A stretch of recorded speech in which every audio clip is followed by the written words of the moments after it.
గురు పూజ సందేశం 1991 శ్రీ మాతాజీ గారి ప్రవచనానికి తెలుగు అనువాదం. ఈ రోజు మీరంతా మీ గురువును పూజించడానికి ఇక్కడ ఉన్నారు. ఇది ప్రత్యేకంగా భారతదేశంలో గురువును పూజించడం సర్వసాధారణమైన విధానం. మరియు ఆ గురువు తన శిష్యుల ఆధీనంలో ఉంటాడు. గురుతత్వం చాలా కఠినమైనది. ఆ కఠినత్వం వల్ల తన శిష్యులను తనలాగా చేయలేకపోయేవారు ఆ రోజుల్లో. గురువుకి ఖచ్చితమైన అధికారం ఉండేది మరియు గురువు తనకు నచ్చిన శిష్యులను ఎంచుకునేవాడు.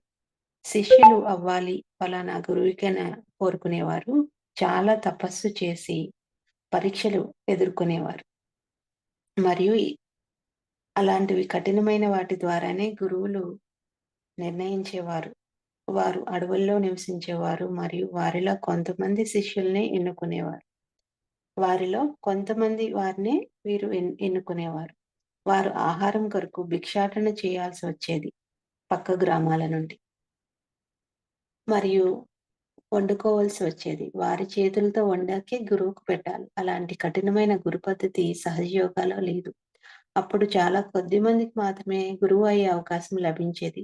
చాలా తక్కువ. ఇంకా ఈ కొద్ది మందిలో కూడా రకరకాల పద్ధతుల్లో ఎన్నుకొనబడేవారు. దానికి వారు ఎవరైతే గురువుగా ఎన్నుకోబడ్డారో వారు చాలా స్పెషల్‌గా ఫీల్ అయ్యేవారు. ఆ విధంగా వారు శిష్యులయ్యేవారు. కానీ సహజయోగం చాలా వేరే విధంగా ఉంటుంది. ఇప్పుడు నేను ఏదైతే చెప్పానో దానికి ఆపోజిట్‌గా ఉంటుంది. మొదటిగా మీ గురువు ఒక తల్లి. ఆమె సాంద్రకరుణ అనే దానితో బాధపడుతుంది. మీకేదైనా జరిగితే నా కళ్ళు నీటితో నిండిపోతాయి. అందుకే ఒక తల్లిగా, గురువుగా ఉండడం చాలా కష్టం. అదే సమయంలో మీరు ఉన్నత స్థితికి చేరుకోవడం కూడా చాలా కష్టం. ఎందుకంటే నేను మిమ్మల్ని చాలా ప్రేమిస్తాను. ఆ ప్రేమలో మిమ్మల్ని మీరు కోల్పోతారు. అప్పుడు మీరు ఇది మర్చిపోతారు. ఏంటంటే మీ యొక్క అభివృద్ధి అనేది చాలా నెమ్మదిగా ఉంది అని. ఇది చాలా ముఖ్యం. సహజయోగంలో మీరు మీ పట్ల చాలా కఠినంగా ఉండాలి. మీకు మీరే స్వయం గురువుగా అవ్వాలి. మీకు మీరే స్వయం గురువు. అది ప్రజలకు అర్థం కాదు. ఏంటది అని. మీరు మిమ్మల్ని గైడ్ చేసుకోవాలి. నడిపించుకోవాలి. మిమ్మల్ని మీ శిష్యులుగా చూసుకోవాలి. మరియు మిమ్మల్ని మీరు తయారు చేసుకోవాలి. మీరు సహజయోగం అనే బాధ్యతను తీసుకోకపోతే మీరు వేగంగా ముందుకు వెళ్ళలేరు. ఎందుకంటే ఇది ఒక వైవిధ్యమైన గురు శిష్యుల బంధం. అందుకని నేను ఎప్పుడూ చెప్తాను మొదటిగా మీకు మీ స్వయం గురువులాగా అవ్వాలని. అందుకని చాలా ఎక్కువగా ఆత్మ పరిశీలన చేసుకోవాలి. మరియు మీ యొక్క ఐడియల్స్‌ని ఫిక్స్ చేసుకోవాలి. మీ ముందు నేను కూర్చున్నాను. మీరు నన్ను చూస్తున్నారు. నేను ఏదైనా తినగలను లేదా తినకుండా ఉండగలను. ఎన్ని రోజులైనా సరే నేను ఎక్కడైనా పడుకోగలను లేదా అసలు పడుకోకుండా ఉండగలను.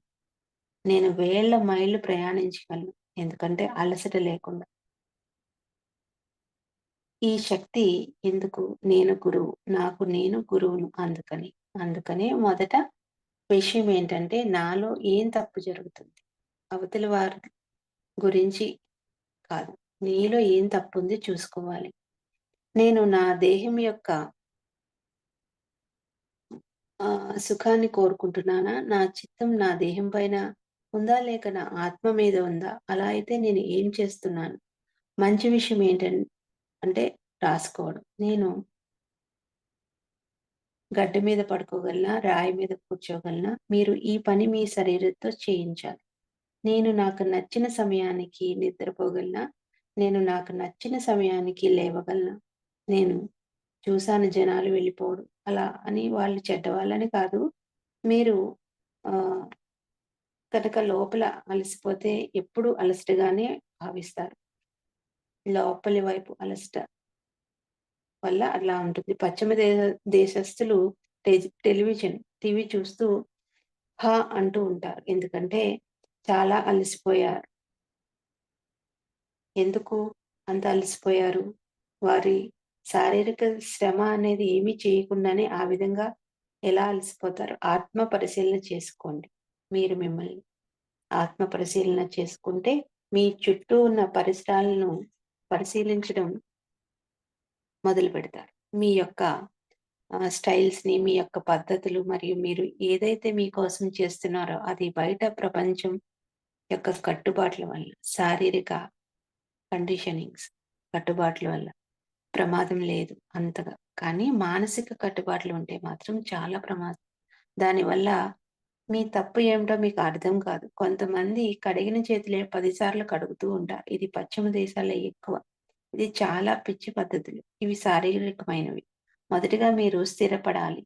దీనికి మొదటి ఆటంకం గడియారాలు. నేను అనుకుంటాను. మానసికంగా మీరు సెక్యూర్డ్‌గా ఉండాలి. భద్రతతో ఉండాలి. పిల్లలకు ఆ భద్రతను ప్రేమ రూపంలో చూపించాలి. ప్రేమ అనేది ఎప్పుడు వ్యక్తపరచడం వల్ల జరుగుతుంది. ప్రపంచం మొత్తం పశ్చిమ దేశస్తుల వల్ల అభద్రతతో ఉంది. ఎందుకంటే వారే అభద్రతలో ఉన్నారు. ఎప్పుడూ ఒకరితో ఒకరు కుటుంబంలో, సమాజం మొత్తం అభద్రతా భావంతో ఉంది. అదే ప్రపంచమంతా వారు వ్యాప్తి చేశారు. మొదటిగా వారంతా అలా ఉండడం వల్ల భద్రత అనేది ఉంటుంది. మీరంతా కూడా నిర్భయులుగా ఉండాలి. భద్రతతో ఉండాలి. ధైర్యంగా ఉండాలి. ఎప్పుడు కూడా. రెండవది మీరు సహజయోగులు. ఎప్పుడు వేరే వారు ఏమైనా అంటారేమో, నన్నిలా అంటారేమో, నేనేమైనా చేస్తే వారు ఇలా అనొచ్చేమో అనే భావన మీరు వదిలివేయాలి. మూడవది ఎవరైనా అడిగితే మీరు ఎలా ఉన్నారు అని, నేను చాలా బాగున్నాను అని చాలా విశ్వాసంతో, ఆత్మవిశ్వాసంతో చెప్పాలి. ఇలా ఉన్నతి అనేది మీలో జరుగుతుంది. అప్పుడు మాత్రమే. దానికి విశ్వాసంతో కూడిన ముందడుగు అనేది చాలా ముఖ్యం. నాలుగవది మీతో మీరు వాగ్వివాదం చేసుకోవాలి. ఎలా అంటే ఏదైనా సమస్య ఉంటే మీరు వచ్చి నాకు చెప్తారు. నన్నడుగుతారు. అప్పుడు నేను పరిష్కారం చెప్తాను. ఆ విధంగా మీరు మీతో మీకు మీరు ప్రయత్నించాలి. నెగెటివ్ యాటిట్యూడ్ వదిలివేయాలి. పాజిటివ్ యాటిట్యూడ్ అలవాటు చేసుకోవాలి.